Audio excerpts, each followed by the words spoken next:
Hey everybody, it's Michael Goldsman here again with you today. If you just watched the video I've just made, I'm now making a second video where I wanted to go into more detail about what I mean by spiritual clearing versus something else. Now, being the kind of person I am, where I don't really like authority a lot, maybe you've noticed that in some of my videos or my writings.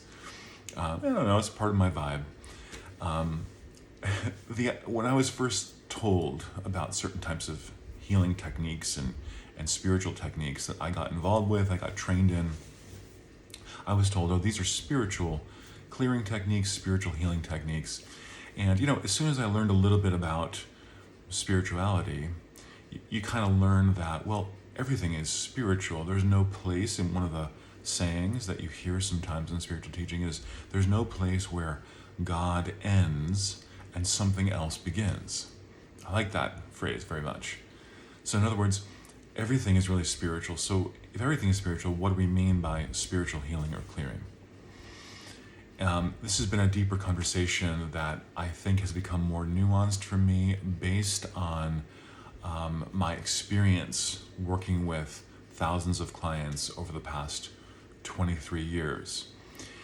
So my experience can best be encapsulated by reminding you, or maybe telling you for the first time, about something called the four-body system. It's a paradigm that's in many different views of energy, soul, healing. The idea here is that we have this physical body, which you can see, your physical eyes. Maybe outside of that, or right within and outside of it, sort of both, we have the next layer, which is the emotional self. Beyond that, just outside that, we have the mental self, the thinking mind. And beyond that, we have the fourth layer called the spiritual self. This is a very crude analogy. It is not exact at all. There's all kinds of holes you could poke in it, but I found that the idea of the four-body system sort of makes sense to a lot of us. When someone says, oh, that guy's just in his head all the time. Well, that's a statement that he's a little bit further removed than, oh, that person's in their heart, right? What do we mean there? They're more present, because why? The emotional body is closer to our physical human experience. So what I say in the spiritual clearing work, especially the type that I facilitate, call it karma clearing, call it subconscious mind clearing, these kinds of things, influences that are coming to us from this life, but also from past lives and also from ancestry. Things that we don't remember, so we can't consciously work on them. We feel the symptoms as blocks, limitations, problems, challenges, issues in our life now, but we don't know what the causes are. So that programming, that karma, I say, is primarily stored in the spiritual level of our being. Now, the spiritual level of our being is also kind of infinite, but it's also in this four-body analogy. It's the outermost layer. It's the most subtle layer, you could say also. But another way of looking at it is that it is also the most causative layer if you look at the larger context of the soul. Larger context of the soul, if we are infinite beings, then it is our spiritual body that holds our memory of our soul history, what we've achieved, what we haven't yet cleared and healed in ourselves.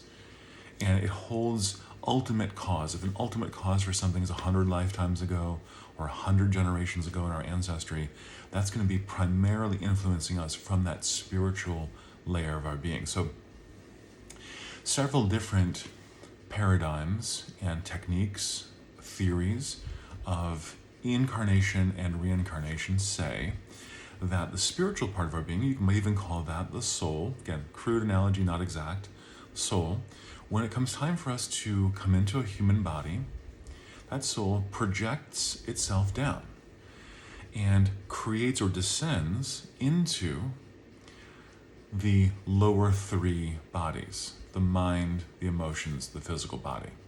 We know we get a physical body, we're conceived, gestation, we're born, we're here, right? So there's denser levels of the body. The spiritual body comes down, projects, and now and all of that spiritual stuff, it's the seeds that go into what are we going to be in this lifetime? What are we going to do? Potentials, really positive things, what we're really into, what we're really interested in. We're all unique. but also our blocks and our problems. Why? Is it because God on high is saying, Michael down there, I'm going to punish you because you did that thing and that? No. Um, I believe, and I'm not the first to say this, that we do not live in a punishment-reward system with some almighty being who is casting down bad curses on some people and good things on others. The so-called curses are really our own karma. It's within us. We're doing it to ourselves. We don't know that we're doing it to ourselves.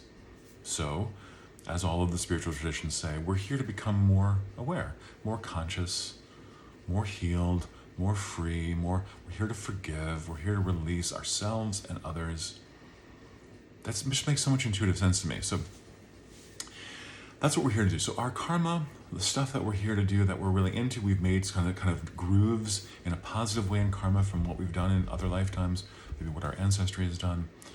And we have also created blocks. Those kinds of blocks and issues can affect us in specific ways.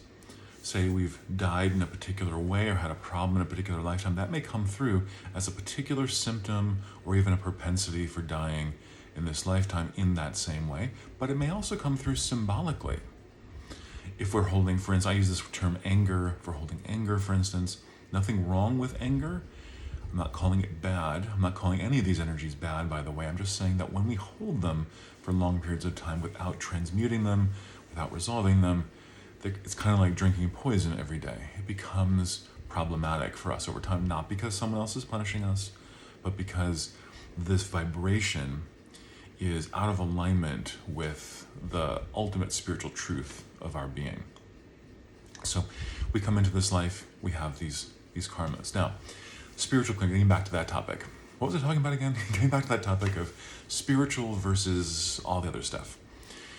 What I've realized is that the lower, denser bodies, 3 bodies, mind, emotions, physical body, those are really under our own dominion or control as human beings. Even though, yes, we can be influenced by other factors, what we think, what we're feeling, are we going to process, release it? How does our physical body feel? What are our choices about what we're eating, how we're moving, all these kinds of things? It's really under the domain of us as human beings. The spiritual domain is influencing, and it might be an ultimate cause for how and why we make all of those choices. But what I'm trying to say here is that clearing at the spiritual level isn't the same thing as working on the mental, emotional, physical self. All of this is influencing each other. You know, we know that how you eat, if you eat something really off for you, really bad, you're going to feel your emotional body, even though you haven't eaten it with your emotional body, eating it with your physical body, your emotional body is going to feel really off. Your mental body, you might feel really like, I can't think clearly, right? So everything affects everything else. All the bodies interact and they all intersect and they all affect each other. What I've found, though, is that with this work, the spiritual clearing work is ground level, it's ultimate cause, it's the stuff that's very hard to get to in our ordinary human experience, but we still need to do the mental, emotional, physical work. That's under our domain, that's under our choice. Now that work, how we work at those levels, how we make choices, new choices at those levels, is under our domain and becomes much easier the more you have cleared at the spiritual level. That's why I often say, I've come to a place with this work that yes, it can affect physical health and healing, the spiritual clearing work, the karma clearing work that I facilitate. But we may also need to do something different at the physical level in order to realize or really make the choice that's in synergy with the freedom, the clarity that can be achieved through spiritual clearing work at the spiritual body level. So there's a part of this journey, what I'm trying to say is that just clearing spiritually isn't necessarily a guarantee that absolutely every person will have the same experience. I can't promise, that's why I don't use the word I'm going to, I just say I'm a facilitator. This clearing work is something that I've become adept at over time, of being a witness to it, being a facilitator for it, and yet we still each, no matter where we're at or how advanced we think we are, we still need to, and I'm including myself in this, by the way, we still need to work with the basic human components of the mind, the emotions, the physical body. If one of those or more of those are really holding, really gripping, really closed down, possibly due to past fears, overwhelming types of situations, the spiritual clearing work alone, either that I facilitate or that someone else facilitates, is not going to be enough. It's going to be helpful, but it's not going to be enough because we have to create readiness, willingness, and availability in the physical, emotional, and mental space. Can't necessarily do it by willpowering our way to do it. We have to do it by going with our unique pacing, our unique healing process, going with insights that are dropped into our awareness.